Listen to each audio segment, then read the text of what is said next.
Newsbreak. Sa laing bahin na aktibidad sa Cebu sa Ozamis, nagpabiling kontrolado sa kapulisan. Walay angay nga kabalakan ang mga Ozamis noon bisan pa man sa sunod-sunod nga operasyon batok sa iligal nga druga sa syudad.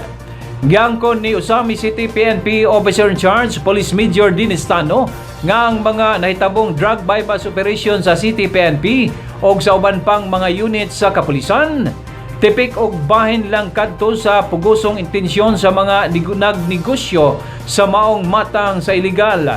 Gumikan kay ang dakbayan sa Ozamis, potensyal kayo sa maong merkado sama sa mga nangaging panahon.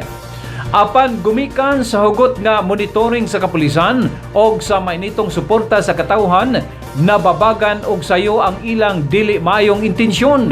Padayon usab nga gilaog gipasalamatan ang way paglubad nga suporta sa Asinso Ozamis Administration. Gumikan kay dako og tabang ang logistics og pinansyal nga tabang sa kagamanang lokal sa pagpangulo ni Mayor Indy Waminal. Gusto ni Police Major Dennis Piñastano nga ang tibuok komunidad sa Ozamis makigdugtong sa kapulisan og dili magmakuli sa pagpadangat og impormasyon sa istasyon aron dili gayud mahatagan og higayon nga makabalik ang illegal nga droga o kriminalidad sa dakbayan sa Ozamis.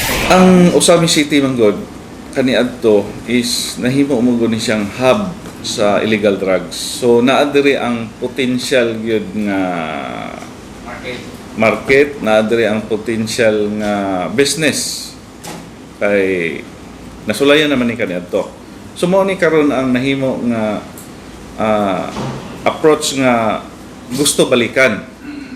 Pero sa present administration sa ato mga leaders din sa Ozamis City and even sa entire province under Governor Waminal, manglisod gyud sila. Mao na nga importante ang coordination, ang cooperation sa usag-usa sa government and sa kapulisan. And dinhi sa present nga administration, murag hugot man gyud kayo ang relationship sa PNP and sa local government. Mao na nga maglisod gyud ang droga sa pagkakaroon.